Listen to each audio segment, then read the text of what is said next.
Capital Region po ay nakapagtala ng 57,285 women screened for cervical cancer noong 2024.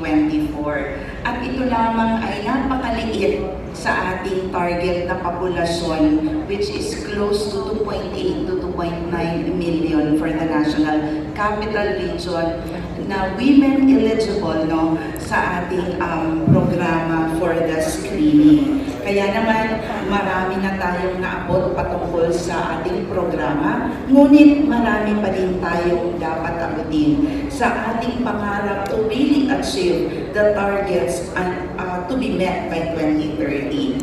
Ang kagawaran ng kalusugan through the Metro Manila Center for Health Development ay patuloy na sumusuporta sa pamamaraan ng pagbabakuna, focusing on our adolescent children, female of 9 to 14 years old. Yun po ang ating binabakunahan sa ating HPV vaccines. Priority are these eligible children. Patuloy din ang ating ang suporta doon sa capacity building ng ating mga health workers towards visual or VIA, visual inspection using acetic acid na mga trainings, and of course, the services offered in all the health centers and hospitals in terms of pap smear and VIA for screening of our cervical cancer. These are all the strategies as well as provision of equipments to be used